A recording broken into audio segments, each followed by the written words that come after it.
আপনারা এখন দেখছেন সনাতন মিডিয়া প্লাস। চ্যানেলটিতে নতুন হলে এখনই সাবস্ক্রাইব। মাঝে মাঝে দেখা হয় সাধু মানুষ ঘুরে বেড়ায়, আজকে বলছে বাবা মহাপ্রভু সম্বন্ধে কিছু কথা বলবেন। এই পৃথিবীতে যত কথা আছে মহাপ্রভু ছাড়া কোনো কথাই নেই। কারণ এই কলির কলুহত জীবের যুগধর্ম প্রবর্তনম, কলির পাবন অবতারী শ্রীমান গৌর হরি। এই কলির পাবন অবতারীকে কে গো? আপনার সংসারের মধ্যে একজন গার্জিয়ান আছে না? আচ্ছা, একটা নারীর গার্জিয়ানকে না, সব সময় স্বামী না, ক্ষেত্র বিশেষত স্বামী, অর্থাৎ শিশুকালে পিতামাতা। যদি গোত্রান্তর অর্থাৎ যদি নিজের গোত্র ছেড়ে অন্য গোত্রে কিংবা নিজের পিত্রালয় থেকে পরের হাতে যখন পিতা যখন সমর্পণ করে কন্যা দান করে দেয়, তখন স্বামী তার অধিকারী হয় নাকি? রাধে রাধে। তাহলে পিতার চেয়েও স্বামীর কাছে কার দাম বেশি? এই কন্যার কাছে। যৌবনে স্বামী। রাধে রাধে। তা আজকে আমাদের অনন্ত কোটি ব্রহ্মাণ্ডের মহানায়ক, এই মহা অধিপতি, তিনি আর কেহ নয়, তিনি হচ্ছেন কলির পাবন অবতারী শ্রীমান গৌর হরি। যদি যেমন আজকে একেবারে ছোট ছোট কথার মধ্যে বৃহত্তম একটা তত্ত্ব চেষ্টা করব, আমার কথায় কেউ কষ্ট পাবেন না। জগতের পিতা কৃষ্ণ তাহে জেনা ভজে বাপ, পিতৃদহী পাতকীর হয় জন্মে জন্মে তাপ।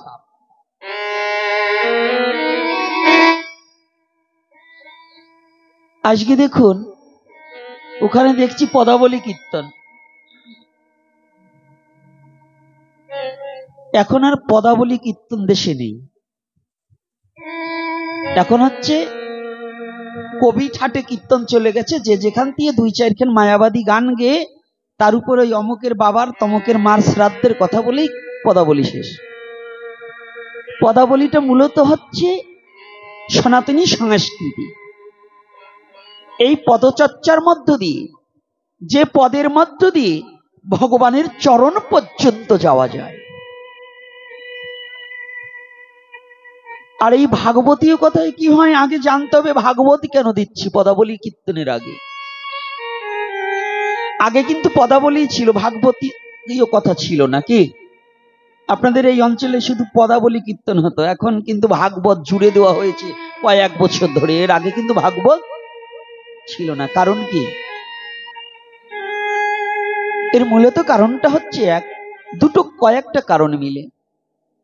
কারণ কষ্ট পাবেন না, আসরটা একটু হালকা হালকা লাগছে তো কথা বলে শান্তি পাচ্ছি না। আর একদিকেতে ছাউনের দিক দিয়েও শান্তি পাচ্ছি না, দ্বিতীয়তে অল্প ভক্ত দেখলে আর এখন মন ভরে না। কারণ যে ছেলে 2 কিলো 2.5 কিলো চালের ভাত খেতে পারে, তাকে যদি 250 গ্রাম দেওয়া হয় তখন কিন্তু তার মনটা একটু বেজার লাগে। তো যাই হোক, জনসংখ্যা কম হলেও ভক্ত সংখ্যা ভালো দেখছি। জনসংখ্যার ভক্ত সংখ্যা কিন্তু এক নয়। তা আপনাদের চরণ দর্শন করে খুব ভালো লাগছে। কৃপা করে আপনাদের চরণধুলি এই হতভাগাকে দেবেন। যতটুকু সময় বসে থাকি আপনাকে নাহি করি প্রচার যেন সভা কারো মাঝে, যেন নিজের কথা ব্যক্ত না করি। যতটুকু সময় বসে থাকি ততটুকু সময় যেন ভক্ত ভগবানের কথা, গুরু গোবিন্দের কথার মধ্য দিয়েই সময়টাকে অতিবাহিত করতে পারি। এই ভাগবতীয় কথা কেন আগে জোড়া হলো? পদাবলী কীর্তনে কিন্তু আগে গৌরলীলা সম্বন্ধে আলোচনা করতে হয়, আর ভাগবতী কিন্তু ভক্তি শাস্ত্র। পৃথিবীতে আমাদের সনাতন ধর্মের যতগুলো শাস্ত্র আছে, সনাতন ধর্মের যত শাস্ত্র আছে তার মধ্যে ভক্তি শাস্ত্র হচ্ছে ভাগবত। আমি বলছি না, মহাজনে গতস্য পন্থা, মহাজন বললেন ভাগবত ভক্তি শাস্ত্র সার করো অবিরত। ভাগবত কোন শাস্ত্র? রাধে রাধে কথা বলতে হবে। ঘুমিয়ে পড়লে চোখ বন্ধ দেখলেই কিন্তু আমি বেশি কথা বলবো। তাহলে ভাগবত হচ্ছে কোন শাস্ত্র? ভক্তি শাস্ত্র। তাহলে এখানে মহাজন কি বললেন? সার করো অবিরত। আমরা সেই কথাটাকে বলি অবিরত, কিন্তু এটার নাম হচ্ছে অবিরত, মানে বিরামবিহীন। বিরতি দেওয়া যাবে না।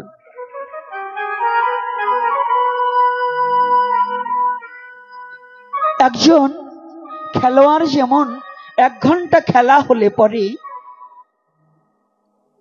এই যে ভক্তরা একটু ভালো করে জানবেন, সনাতন ধর্মের কিন্তু একটু দোষ আছে। আমরা হরি কথায় কিন্তু মনোনিবেশ করতে জানি না। হরি কথা আমাদের দ্বারা হয় না শ্রবণ অবিরত। একজন খেলোয়াড় 1 ঘন্টা খেলা হলে তার 30 মিনিট খেলার পরে কিন্তু বিরতি দিতে হয়। দিতে হয় কিনা? রাধে রাধে।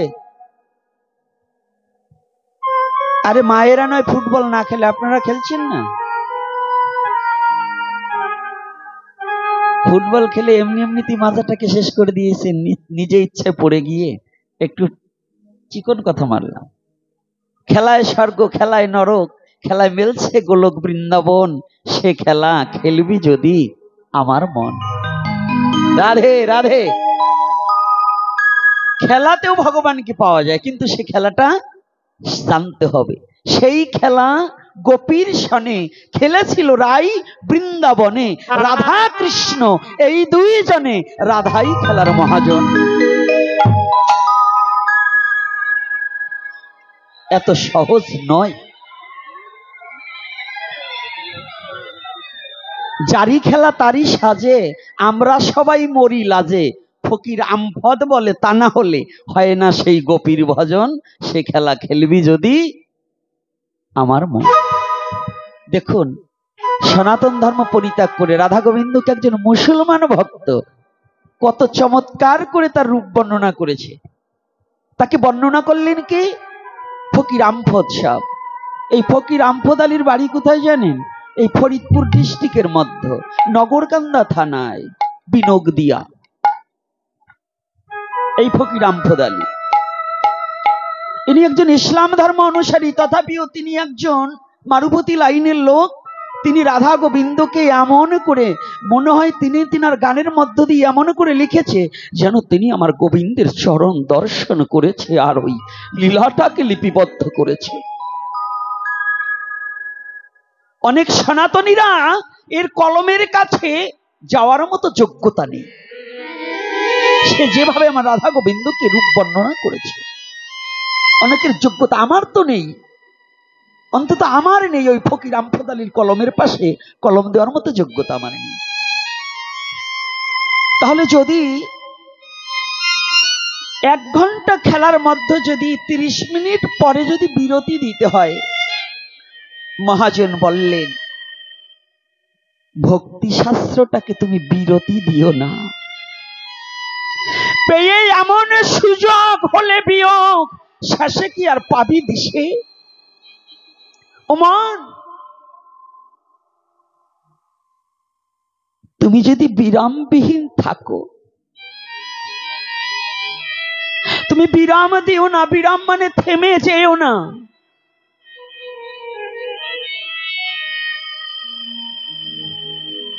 একবার কৃষ্ণ নাম লইলে পরে যত পাপ হরে, পাতকীর সাধ্য নাই তত পাপ করে। একবার কৃষ্ণ বলিতে পারিলে, সে কথাটা কোথায়? কে?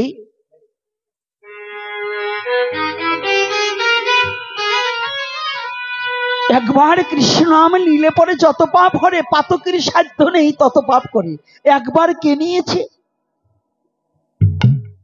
আমাদের এখানে যত সনাতনী আছে না, এই সনাতনী ধর্মের ভক্তি মার্গটা আর জ্ঞান মার্গটা খুবই কম, শুধু আছে ঝগড়া মার্গটা এবং শয়তানি বুদ্ধিটা বেশি। রাগ করবেন না আমার কথাটা। ভক্তি মার্গ আর জ্ঞান মার্গটা খুবই কম, কিন্তু শয়তানিটা বেশি আছে। পরনিন্দা পরচর্চাটা আমাদের মধ্যে বেশি কাজ করে, কিন্তু ভক্তি রাজ্যে যাওয়াটা আমাদের পক্ষে তেমন কাজ করে না। ভক্তি মার্গটা না পারলে কোনোদিন ভগবানকে পাওয়া যায় না। তাহলে ভক্তি মার্গটা কেমন? এই ভক্তির প্রত্যক্ষ মান মূরতিকারা অবিরাম। একবার কৃষ্ণ নাম নিলে পরে যত পাপ হয়, একবার, এই একবার কতবার? দেখুন আমাদের মধ্যে যারা আছে না, সাধুই বলুন, মালা তিলক পড়তে, এখন তো আগে তিলক পড়তো না লজ্জায়, এখন কিন্তু তিলক পড়া লোক অনেক পাওয়া যায়, যায় কি না? সাধু এখনই কিন্তু কম নেই। আগে একাদশী, আমার ছোটবেলায় একাদশী পালন করার লোক গ্রামে দু একজন থাকতো, তা ওই বিধবা মেয়ে ছেলে, সাধুবারা তো একটাও করতো না। এই পিছনে কারা, ওইগুলোকে সরান। বিধবা ছাড়া কোনো একাদশী করতো না তৎকালীন সময়। আর এই ব্রাহ্মণ্যবাদ ছড়াবার গিয়ে তারা বলতেন সবধবারা একাদশী করা যাবে না। আর পুরাণ বললেন সধবা অধুপার বিধুপা নাই। মনুষ্যকুলে সনাতন ধর্মে যারা জন্মগ্রহণ করছে, সৌর শাক্ত গণপত্য শৈব এবং বৈষ্ণব মত, এই পঞ্চবিধ মতে যারাই আছে সবারই একাদশী প্রশস্ত। কিন্তু অসুরের দলেরা মানুষকে বিভ্রান্ত করার জন্য বলতেন সাধুবারা একাদশী করবে না, বাবা মা থাকলে একাদশী লাগবে না, অমুকের একাদশী নেই, এরকম বিভিন্ন রকম শাস্ত্রকে অপব্যাখ্যা দিয়ে দিয়ে আমাদের সনাতন ধর্মটাকে, অনেক কুসংস্কারটাকে ঢুকিয়ে দিয়ে প্রায় শুকিয়ে ফেলেছে, নিরস করে ফেলেছে। এখন কিন্তু সেটা নেই। এখন একাদশী দ্বাদশী অনেকেই প্রতিপালন করে, কিন্তু করলে কি হবে? সাধু আছে কিন্তু স্বাদ নেই, ভক্ত আছে কিন্তু ভক্তি নেই। কষ্ট পাচ্ছেন নাকি আমার কথায়? বলুন, একেবারে সত্যি কথা বলুন। ভক্ত বেড়ে চলেছে কিন্তু ভক্তিটা কমে যাচ্ছে। নাম জপের লোকের অভাব নেই, কিন্তু নামটাকে হৃদয়ে দিয়ে জপ করতে হবে, নামটাকে হৃদয়ে ধারণ করতে হবে, এই ব্যক্তিটার খুব অভাব পড়ে গেছে সমাজে। নাম জপের লোকের অভাব নেই। জপের মালা 50 টাকায়ও কেউ কিনতো না, 20 টাকায়ও কেউ কিনতো না। আমার কয়দিন বয়স, আমি দেখেছি 20 টাকাও বিক্রি করতে পারবি। আর এখন একটা মালা 3000, 2000, 1000-এর নিচে কোনো তুলসীর মালা এখন দিচ্ছে না। তাহলে কত চাহিদা বাড়ছে, কিন্তু চাহিদা বাড়লে কি হবে? শয়তানি তো কমেনি। জপের মালার চাহিদা বেড়েছে, মালার সাথে বিজনেসটাও বাড়িয়ে চলছে। আমার একটা কথায় আছে, আমার একটা লেখনীতে আছে, তুমি ব্যবসার ভিতরে ধর্মটাকে রেখো, কিন্তু ধর্মের ভিতর ব্যবসাটাকে ঢুকিয়ে দিও না। ব্যবসার মধ্যে তুমি ধর্মটাকে রাখো, কিন্তু ধর্মের মধ্যে তোমার ব্যবসাটাকে ঢুকিয়ে দিও। রাধে রাধে। আমাদের অনেক সনাতনী কি ধর্মের মধ্যে ব্যবসা শুরু করে দিয়েছেন, আছে কি না? হ্যাঁ, কিন্তু ব্যবসার মধ্যে কি ধর্ম আছে? সেটাকে পরিত্যাগ করছে। শাস্ত্রে বললেন না, তুমি সবচেয়ে থেকে তোমার ব্যবসার মধ্যে সততা, সরলতা, ন্যায় নিষ্ঠা যদি থাকে, তাহলে তোমার কাস্টমার খুঁজতে হবে না, ভগবানে কৃপা করে তোমার দোকানে কাস্টমার পাঠিয়ে দেবেই দেবে। আর যদি তুমি না ব্যবসার জন্য ধর্মটাকে ব্যবহার করো না, কয়েকদিন কাস্টমার থাকবে, তারপরে তোমার দোকানে একটা মাছিও লড়বে না। আমাদের অবস্থাটা তদ্রূপ। আমরা ভক্ত হয়েছি, কিন্তু ভক্তি মার্গের রসটা আমাদের শুকিয়ে যাচ্ছে। ভক্তি মার্গের রসটা কেমন শুকিয়ে গিয়েছে? কেন? একবার আমাদের মধ্যে ভক্তরা কি করে জানেন? যদি একটু আঘাত পায়, যদি একটু ব্যথা পায়, কিংবা একটা পুত্র মারা গেল, কন্যা মারা গেল, তারা কি বলে জানেন? তারা বলে, কত ভগবানকে ডাকলাম, ভগবান আমার ডাকি শুনলো না। বলে কিনা? আমি ভগবানের এত পুজো দিলাম, আমার এটা হলো কেন? আমি এত করেছি, ভগবানের কত উপবাস করেছি, একাদশী করেছি।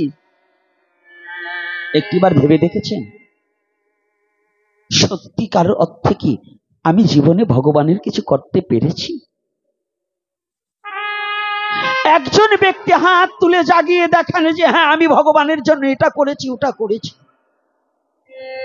মুখে যেটা বলছেন কাজের বেলায় জীবনে একদিন কি কোনোদিন করতে পেরেছি? ভগবানকে ডাকতে পেরেছি? গুরুদেব যে মন্ত্র দিয়েছে এই মন্ত্রটা জপ করবার সময়ও মনটা বিচলিত, আমার কোথায় টাকা, কোথায় ব্যাংক ব্যালেন্স, কোথায় সম্পত্তি, কোথায় ধান নষ্ট হয়ে গেলে, কোথায় ছেলে গেল, এটা নিয়ে ভাবছি। কিন্তু নাম জপের সময় একটিবারও গুরুদেবকে সম্মুখে এনে, গোবিন্দকে সম্মুখে এনে জীবনে কোনোদিন নিজেকে গুরুদেবের চরণে, গোবিন্দের চরণে সমর্পিত চিত্ত করে কোনোদিন নাম জপ করার অভ্যাসটা আমার আজ অবধি হলো না। আমার আজ অবধি হলো না। আমি শুধু লোককে বলে গেলাম আমি এটা করেছি ওটা করেছি, কিন্তু জীবনে কিছু করতে পারিনি। কি করে হলো? জীবনে তোমার এমন কি আছে তুমি ভগবানের চরণে নিক্ষেপ করেছো?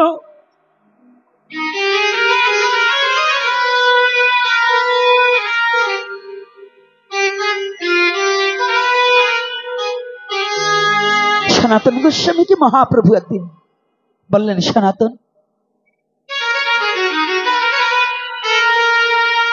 তোমার দ্বারা তো তুমি তোমাকে অনেক কিছু দিয়েছ, আমি তোমাকে তো কিছু দিতে পারলাম না, তুমি আমাকে কিছু দিয়েছো। দেখুন মহাপ্রভু কাকে বলছে। সব জায়গায় প্রভু, শুধু মহাপ্রভু একজন। সনাতন ধর্মে দ্বিতীয় কোনো মহাপ্রভু আসেনি আর আসবে না। যেমন আমি ভারতে একটা জায়গায় দেখেছিলাম, একটা কাগজে লেখা ছিল, আমি তার প্রতিবাদ সেখানেও করে এসেছি। এই যে মাহিলারায় ফটিক গোসাই ছিলেন না, জানেন তো ফটিক গোসাইয়ের নাম শুনেছেন?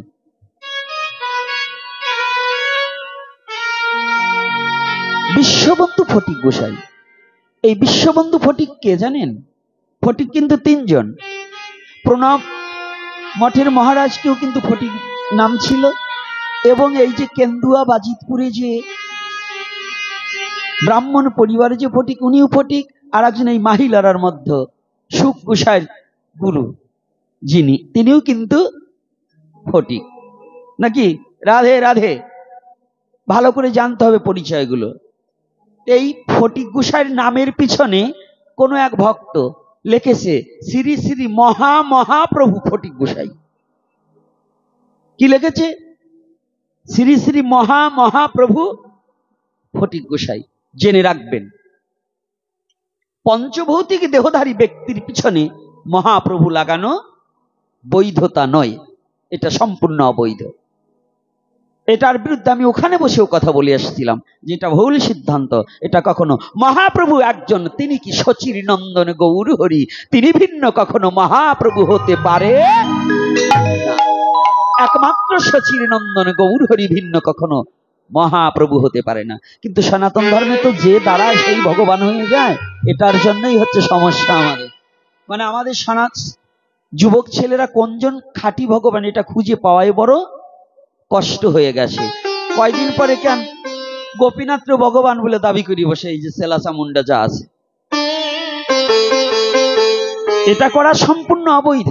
ভগবান একজনই, জগতের পিতা কৃষ্ণ, তাহে যে না ভজে বাপ, পিতৃদোহী পাতকির হয় জন্মে জন্মে তাপ। একটা রমণী যেমন নিজের স্বামীকে পরিত্যাগ করে কিংবা নিজের স্বামীর অজান্তে পরপুরুষে আসক্তি হলে তাকে যেমন পতিতা বলে, এই কলির যুগে জন্মগ্রহণ করে, সনাতন ধর্মে জন্মগ্রহণ করে গৌরকে ভুলে যারা অন্যান্য দেব দেবতার পূজা করে, তারা ওই পতিতা সমতুল্যই হয়। রাগ করছেন নাকি? হ্যাঁ, কষ্ট হচ্ছে, কষ্ট হচ্ছে, কথাটা বুঝতে পেরেছেন আমার কথা? অর্থাৎ গৌরকে ভুলে গিয়ে কিছু নয়, গৌরকে লইয়া সমস্ত কিছু করিতে হবে। গৌরকে বাদ দিয়ে যদি কলির যুগে কেউ দাঁড়াতে চায়, বুঝবে এখানে ভেজাল আছে। আর যে গৌরকে সম্মান প্রদর্শন করিয়া যদি ভজন করে, অবশ্যই জানিবে সে সঠিক আছে। কথা একটু চিকন মারলাম, বুঝিয়ে দেখবেন এরপরে। জয় শ্রী রাধে রাধে। তো এইবার দেখুন,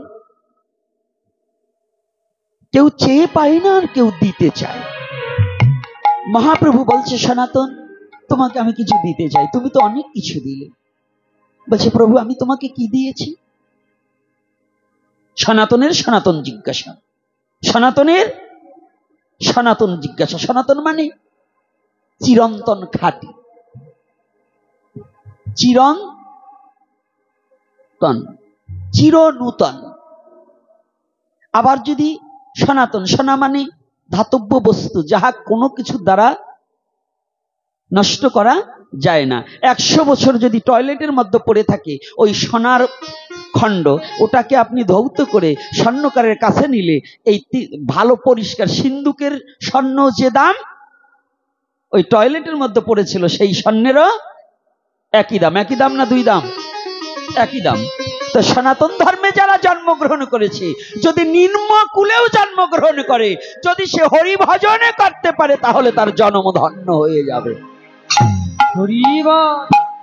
কথাটা একটু মনে রাখতে হবে। আমার কথাটা কিন্তু একটু মনে রাখতে হবে, মনপ্রাণ দিয়ে শ্রবণ করতে হবে, না হলে কিন্তু আমার কথার মধ্য থেকে কিচ্ছু খুঁজে পাবেন না। আমি কথাটা কোথায় বলছি, এই কথাটাকে আগে নিজের স্বধর্মটা কি, এটা যদি জ্ঞাতব্য বিষয় না থাকি, তাহলে ধর্ম করে লাভ আছে কি? আছে। তাহলে আমরা কোন ধর্মে জন্মগ্রহণ করেছি?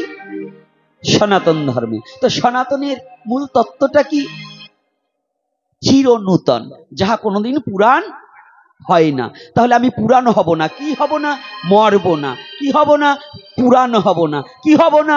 ক্ষয় হবে না, কি হবে না? বিনাশ হবে না। তার নামই সনাতন ধর্ম, যাহা চির নূতনত্ব পায়, যাহা কোনোদিন বিনাশ করার মতো যোগ্যতা কারো নেই, সেটার নাম সনাতন ধর্ম। ওমা ওই হাত গুঠাই না বসে একটু ভালো করে বসে, তো ছেড়ে দিয়ে বসে। তোমাকে কিন্তু কলিতে পাইছে, আমি দেখছি। কলির চেয়ে আগে 3 মেয়ে, একটু না বললে পারছি না।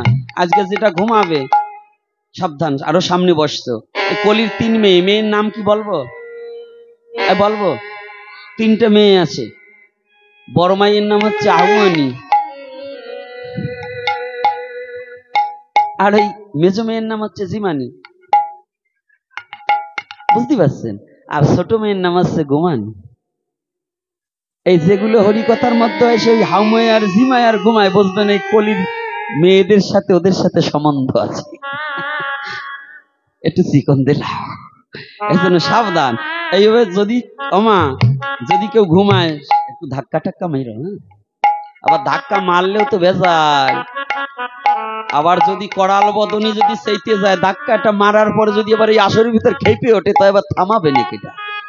কারণ আমাদের তো রাগটা ভালো আছে, ভক্তিটা নাই। ক্রোধটা ভালো আছে, কিন্তু ভক্তিটা নেই। তাহলে আজকে কি করেছে একটু ভালো করে জানি। ওরে বাবা, এই সনাতন ধর্মের তত্ত্বটা বুঝাবো আস্তে আস্তে। আমি আমার আলোচনা এখন বর্তমান আলোচনা প্রেক্ষাপটে ভগবানের লীলার চেয়ে আমার স্বধর্মের গুণ কি, এটা বোঝাতে চেষ্টা করি। নাকি এটা বোঝার দরকার আছে না? আমি যে ঔষধটা খাবো, আমার ঔষধে কি কি রোগ সারবে, এটা সম্বন্ধে আগে জানার প্রয়োজন আছে কিনা? যদি আমার রোগ না সারে, শুধু ঔষধ খেলাম, অন্যদিকে রোগ তো বেড়েও যেতে পারে। এই জন্য আমার সনাতন ধর্মে জন্মগ্রহণ করলে কি কি লাভ আছে, এই লাভটার কথা আগে বলে দিলাম। সেটা হচ্ছে কি, যে সনাতন ধর্মে তুমি যদি একেবারে নিম্নকুলে, মানুষ কখনো নিচু হয় না, তাহলে নিম্নকুল বললাম কেন? অর্থাৎ আচরণের দ্বারা যদি হরি ভজন তোমার কয়েক জন্মে নাও হয়, তথাপি তোমার জীবন ধন্য, যে সেই সনাতনে জন্মগ্রহণ করতে পেরেছো, যে তুমি ওখানে গেলে ভগবানের সাথে তোমার সম্বন্ধ করার একটা সুযোগ আছে। অন্য কোনো ধর্মে পাবেন না, এই সনাতন ধর্মে পাবেন কি জানেন? ভগবানের সাথে সম্বন্ধ করার, ভগবানকে সাথে ভাই সম্পর্ক করতে, বন্ধু সম্পর্ক করতে, মা সম্পর্ক করতে, বাবা সম্পর্ক করতে, স্বামী সম্পর্ক করতে।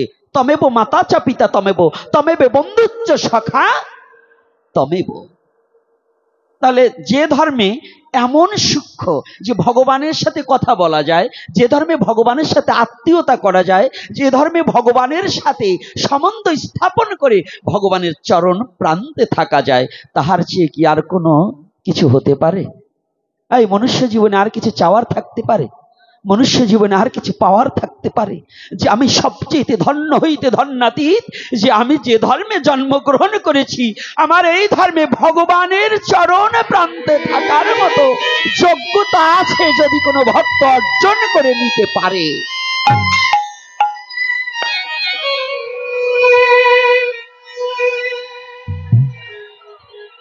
এটার নামই সনাতন।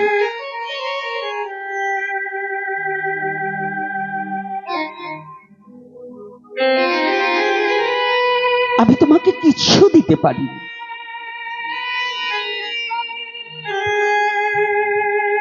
না। না সনাতন, তুমি শুধু দাওনি,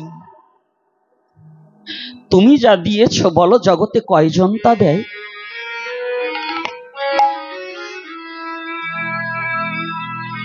সনাতনের বদনের দিক প্রভু তাকিয়ে আছে, আর প্রভুর বদনের দিকে সনাতন তাকিয়ে আছে। সনাতন, তুমি যা দিয়েছ বলো জগতে কয়জন তা দিয়েছে? না না প্রভু, আমি তো কিছুই তোমাকে দিতে পারিনি। সনাতন, তুমি একমাত্র আমাকে ভালোবেসে হোসেন শাহের রাজপ্রাসাদের তুমি কোষাধ্যক্ষ ছিলে, তুমি অর্থমন্ত্রী ছিলে। তুমি আমাকে ভালোবেসে তুমি সমস্ত অর্থের মায়াকে পরিত্যাগ করে তুমি একমাত্র মধুমাখা হরি নামকে ভালোবেসে তুমি সমস্ত কিছু পরিত্যাগ করেছিলে। সনাতন,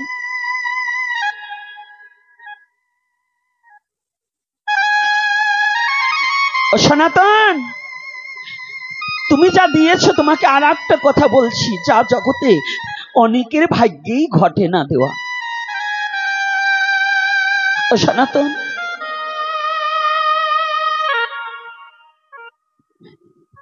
তুমি আমাকে ভালোবেসে আর এই মধুমাখা হরি নামকে ভালোবেসে তুমি যেদিন চন্দ্রশেখরের গৃহে এসে আমার সাথে দেখা করেছিলে, আমি শুধু তোমার বারে বারে তোমার গায়ের দিকে একটিবার তাকিয়েছিলাম। তুমি আমাকে ভালোবেসে তুমি দিনহীন যে রাজমন্ত্রী সমস্ত মন্ত্রিত্ব পোশাক পরিত্যাগ করে শুধু একটা ভোট কম্বল গায়ে ছিলে, তুমি সেই ভোট কম্বলটাকে পরিত্যাগ করে দিনহীন কাঙাল হয়ে আমার সামনে দাঁড়িয়েছিলে। সনাতন, সনাতন,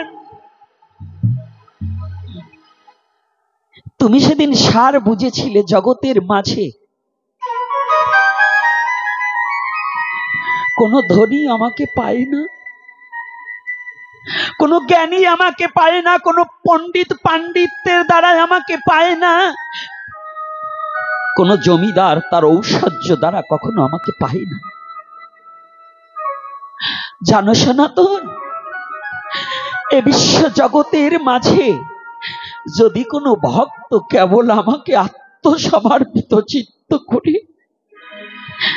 যদি সমস্ত বর্জন করে যদি কেউ আমাকে ভালোবেসে দিন হতে দিন দিনহীন কাঙাল সেজে আমার দ্বার প্রান্তে এসে ভিখারির বেশে দাঁড়াতে পারে,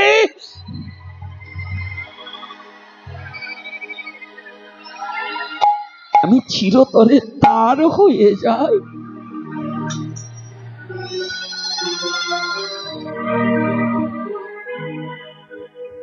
সনাতন, আমাকে কিছু দিতে হয় না, একটা পুষ্প, একটা তুলসী আর একটু নয়নের জল দিয়ে যদি কেউ আমাকে ডাকে না, আমি যে চিরতরে তার হয়ে যাই।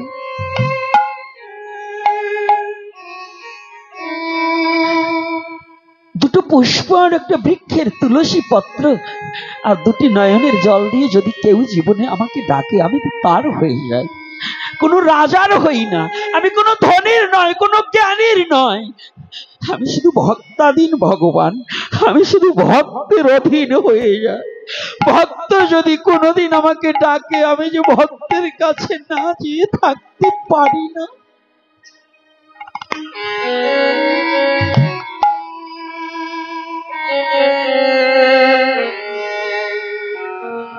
জানো সনাতন, আজ আমি যে তোমার কাছে বড় ঋণী। তুমি জীবনে কোনোদিন তোমার জন্য কিছু চাওনি,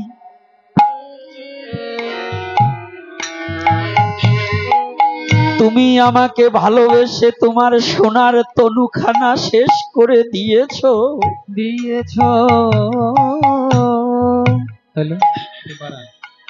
তুমি রাজমন্ত্রী হতে এসে ভিখারি সেজেছো।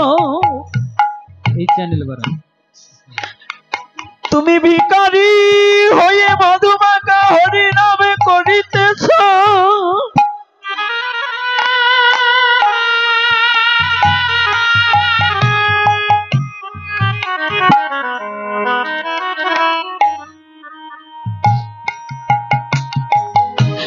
সনাতন, তুমি আমাকে এত কিছু দেওয়ার পরেও আমার মনে হচ্ছে না আমি জীবনে তোমাকে কিছু দিতে পারলাম না। শুধু তুমি আমাকে দিলে, তুমি আর কি দিবে? তোমার জীবন দিয়েছো, যৌবন দিয়েছো, তোমার ধন মান কুল সবই তো আমাকে দিয়ে দিয়েছো।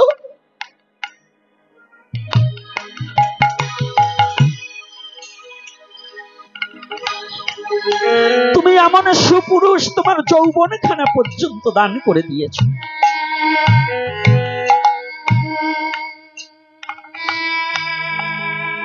আমরা রূপচর্চা করি, আর জানি ওই ব্রজে যারা ভজন করে না, তারা রূপচর্চা না, রূপটা যেন তাদের জৌলাস না হয়, তারা যেন তাদের রূপে যেন অন্যজন রূপের ফাঁদে না পড়ে, এজন্য নিজের অবয়বটাকে ওই ব্রজের ধুলি দ্বারা মুখখানা ঢেকে রাখে।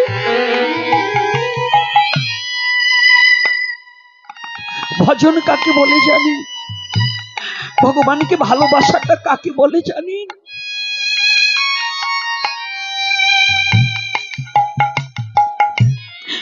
অঙ্গটাকে গোমাতাদের গোবর দ্বারা লেপিত করে রাখি, যাতে কেউ আমার কাছে না আসে। আর আমরা রূপচর্চা করি যাতে সবাই আমাকে ভালোবাসে। আর তারা কি চায়? মহাত্মা জন চায় কি? গোস্বামীগণ চেয়েছে কি? তাদের কাছে কেউ না আসুক। আমি চাই না রূপ, যৌবন, ধন, কুলমান এসব কিছু চাই না। আমি শুধু যেন কৃষ্ণ বলে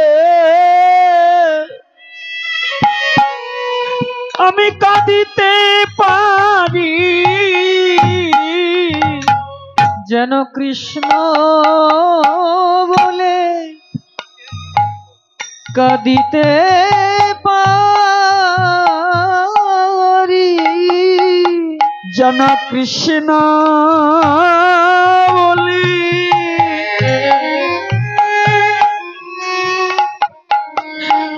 আমি কাঁদিতে পারি, যেন গৌর হরি বলে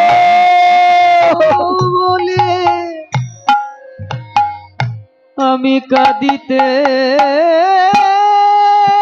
পারি। ওরে আমার জীবন যাইব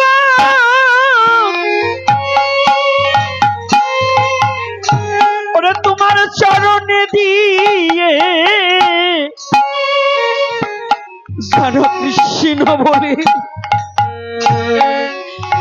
আমি কাঁদিতে পারি। আমার জীবন গৌর হরি, হা গৌর হে, সব বিকায়ে দিয়ে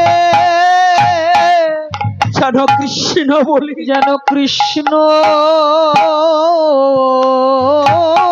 বলে আমি কাঁদিতে পারি। ওরে ভাবে আমার বলতে আছে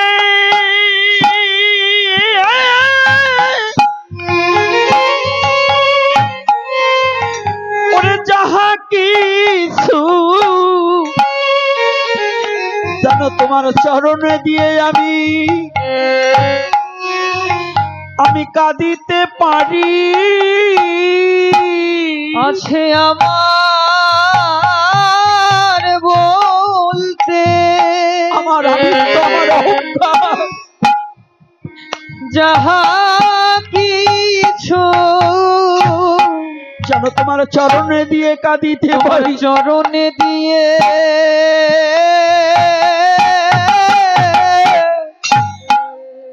আমি কাঁদিতে পারি।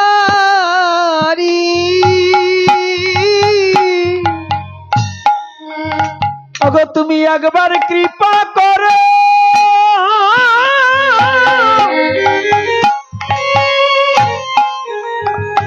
আমায় হে রাধারানী, যেন কৃষ্ণ বলে আমি কাঁদিতে পারি।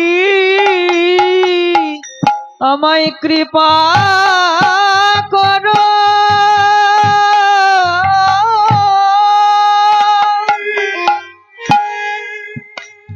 হে রাধারানী, যেন কৃষ্ণ বলে আমি কাঁদিতে পারি। আমি কাঁদিতে পারি।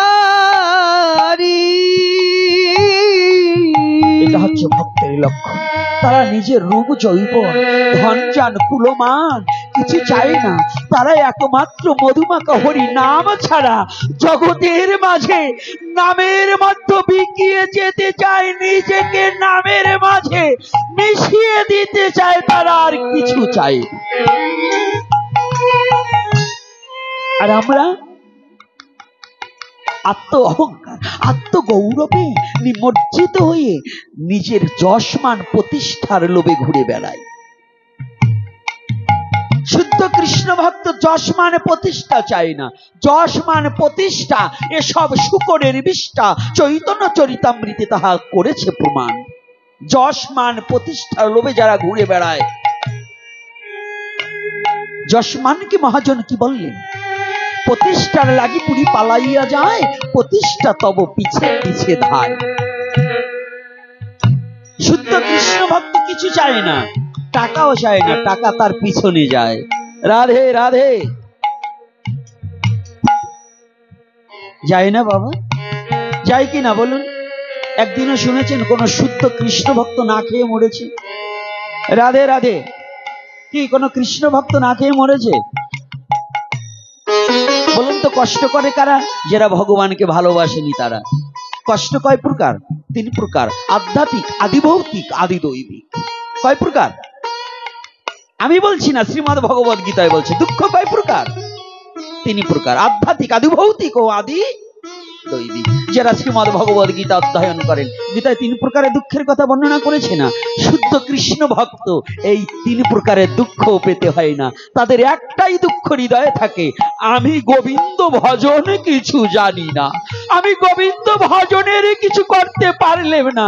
আমার একটা দুঃখ, আমি মধুমাখা হরি নাম করিতে পারিনি। হরিবা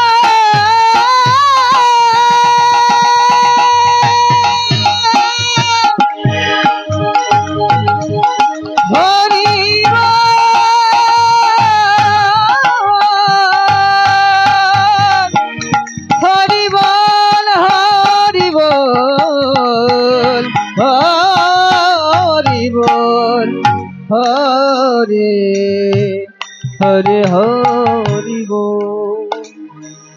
তাহলে এটা শুদ্ধ কৃষ্ণ ভক্তের লক্ষণটা কি, আর আমাদের লক্ষণটা কি?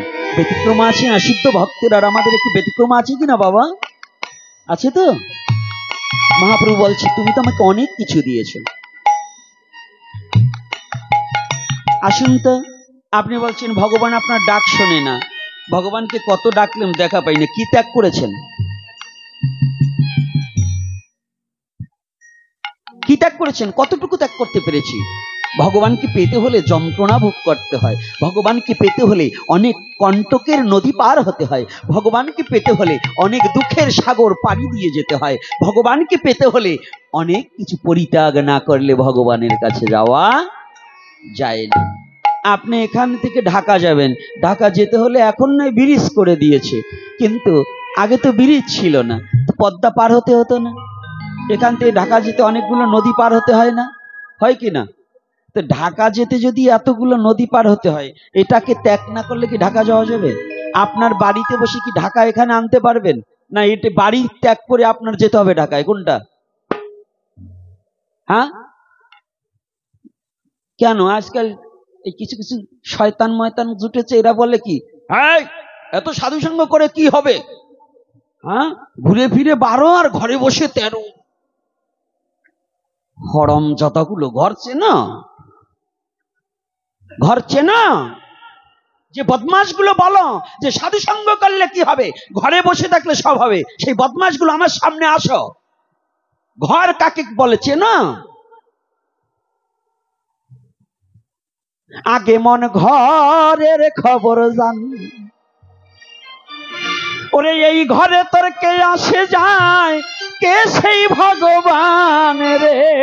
ঘরের খবর জান, আগে মন ঘরের খবর জান।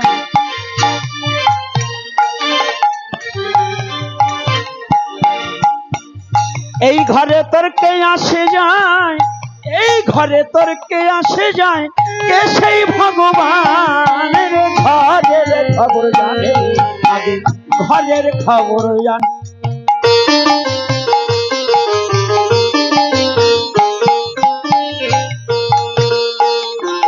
কোন ঘর? কোন ঘরের কথা বলছি? ঘরে বসে 13, সে কোন ঘর?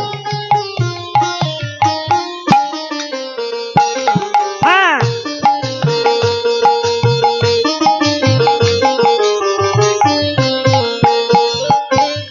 দেহ ঘর ঠিক না হলে পরে কি হবে তোর ওই না ঘরে। আপন মানুষ দিলি দূরে পরে, আর আপন করছিস পরে, আপন করছিস পর।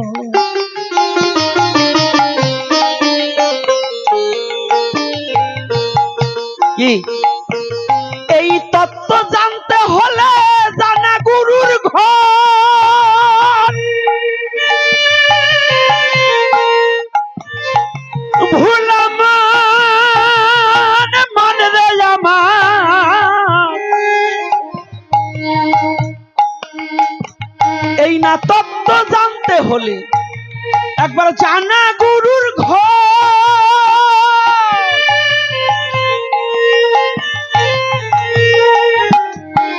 কোথায় যাবে? এই ঘরের কথা জানতে হলে কোন জায়গা যেতে হবে? গুরুর ঘরে ঢুকতে হবে।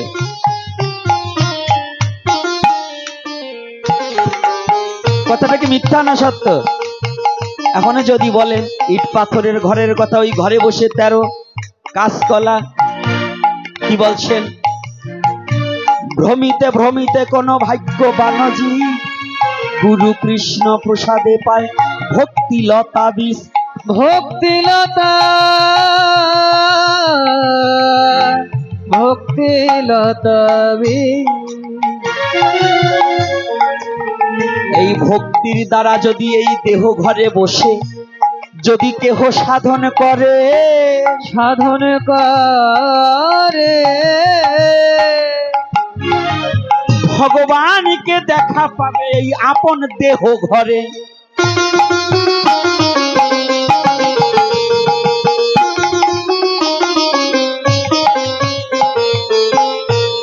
তাহলে তুমি কি দিয়েছো আর কি পেয়েছো এটাই জানার বিষয়।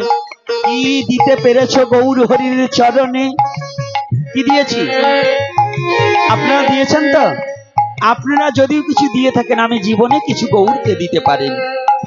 কি করে? পুষ্পটাকার। সনাতন গোস্বামী ডেকে বলছে, শোনো মহাপ্রভু বলি তোমার ঠাই, এই জগতে সবই তোমার আমার, তোমাকে দেওয়ার কিছু নাই।